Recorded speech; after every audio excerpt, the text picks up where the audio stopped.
Yeah, Edmonton's a hockey town. Seriously? Yeah. So like, there are no other sports here. Yeah, I remember that even from my time in Vancouver. The fans here are just something else. But that's Canada for you. What can you say? Nobody ever picked up the check for you at a restaurant? They can't be selling McDavid's worn out socks here, the ones he skates in. Edmonton's a hockey city? Oh, yeah. Why? Oh, you'll see in a little bit.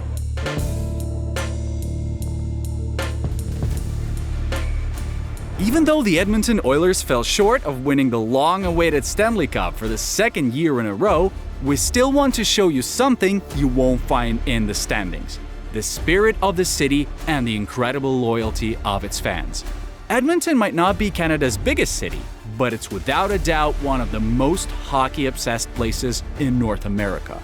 Here, hockey isn't just a sport, it's part of the city's identity. We'll take you behind the scenes, capture the raw emotions of the fans, and chat with Podkolzin about what the players themselves think of their supporters. We'll also check out what's on the shelves at the Oilers merch store. And as a bonus, we'll stop by some of the filming locations from the iconic series The Last of Us. If you look at last year's final, it becomes clear that there's probably no atmosphere in the NHL quite like the one in Edmonton.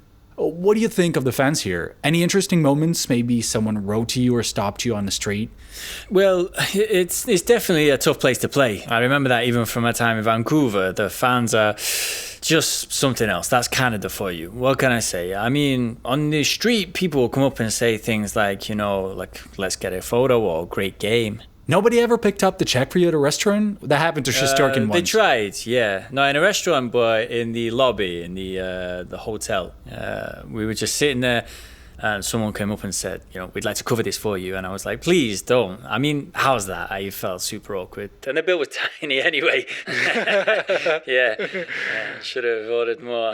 But really, in this city, it's all about hockey. That's it. And so everyone's laser focused on the game. The whole city's watching, and everyone knows the players by face. I mean, literally, that's why I'm pretty sure someone like McDavid can't even go out anywhere, like from home.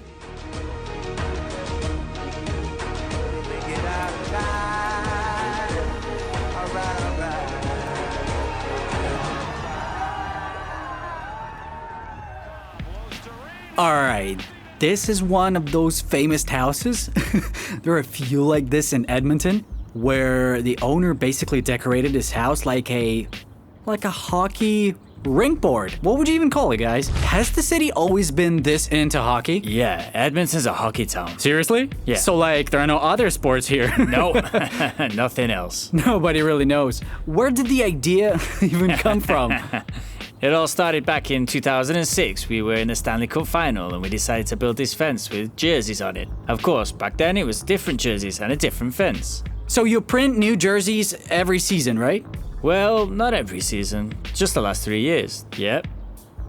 3 years ago I put it up. Then we added more last year. And this year we added Skinner, Derek, and the flags we put up too last year.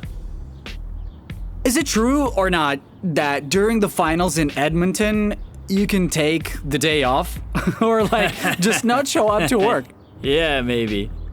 It's better just to take the day off. So if the Oilers win the Stanley Cup, how many people do you think will actually show up to work the next day? Not every fan, that's for sure. But I'd say maybe 20% make it in. All right, so who's like the biggest star in Edmonton? The mayor, the prime minister, or McDavid? Oh, it's McDavid. Definitely not the mayor.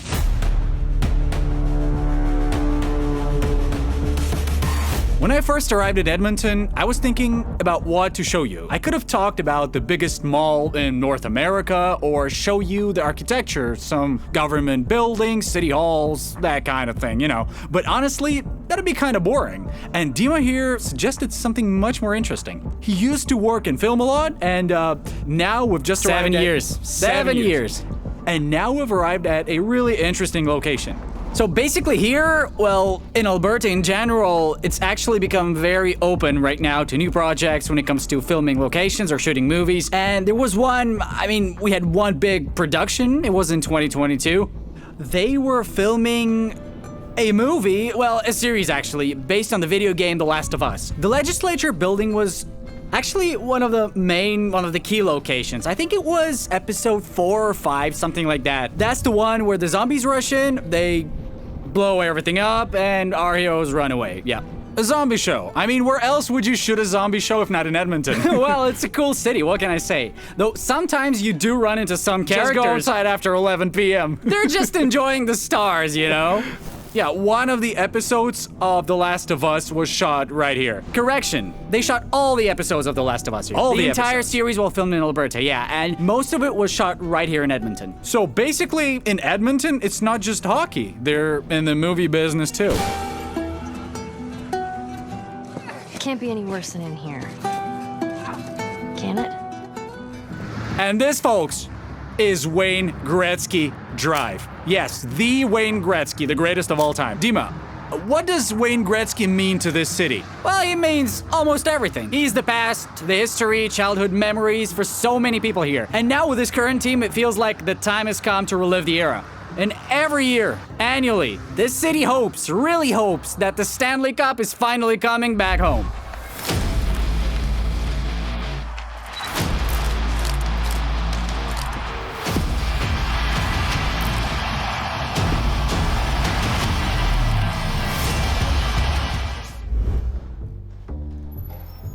Whew. Man, you know what? It's cold out here in Alberta, folks. Let's head inside, warm up, and check out what they've got in the official Edmonton Oilers merch store. Word is, it's packed with some really, really cool stuff. So, let's go.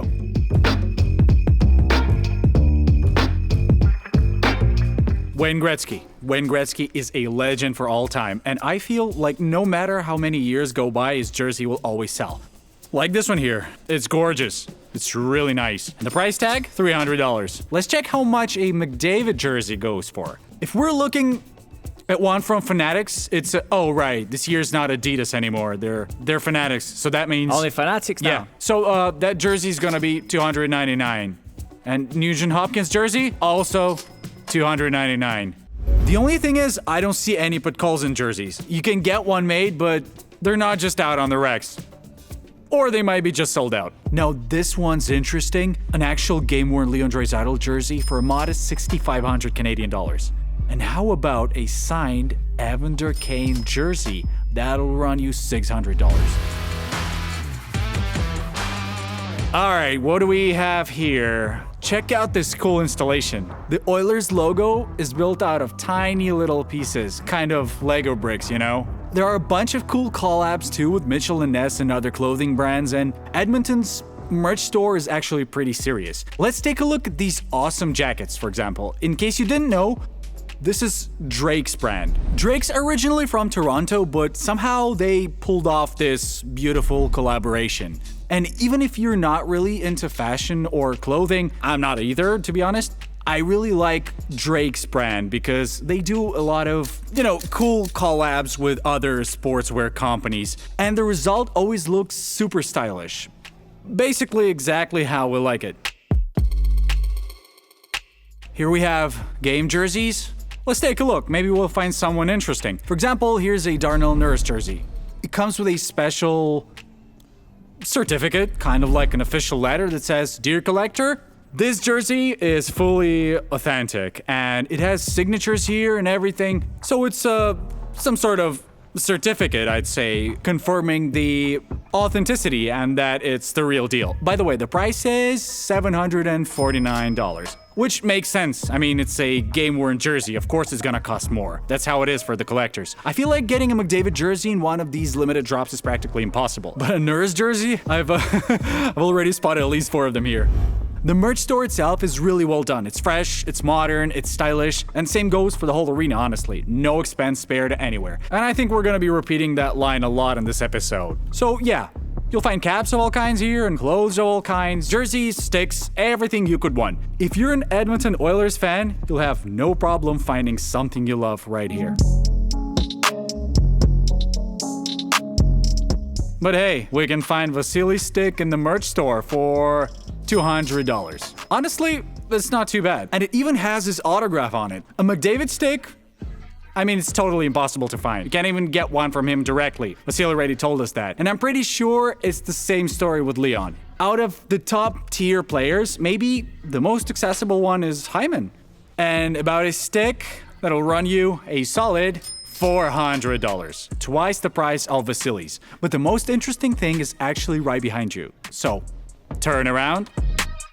And now we're stepping into, I'd call it the exclusive gear section. Or what's supposed to be the exclusive gear section. From the looks of it, it's the same sticks as before, but I don't know. I thought this area was meant to be special or something since it's so nicely decorated. But in reality, it's the same gear. Sticks and local kids and junior teams equipment. And there's a, well, you can even buy, for example, game socks. And I mean any kinds of game socks. Used game socks go for $20. New game socks would cost you $40. And practice socks are $30. And if, say, you're not quite sure what to wash your gear in, well, Edmonton's got you covered with this laundry net. No idea what the logo is, but I mean, hey, it's $5. So there you go. They're making business of literally everything. Anything they can, really. Or can. They can be selling McDavid's worn out socks here, the ones he skates in.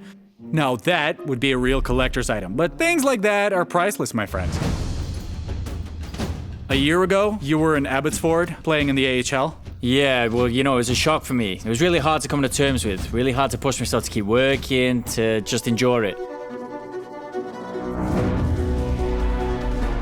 People don't always know what's really going on, but they still get caught up in the narrative, yeah? During that tough time, did you think about returning to the KHL? The NHL is more about survival for me.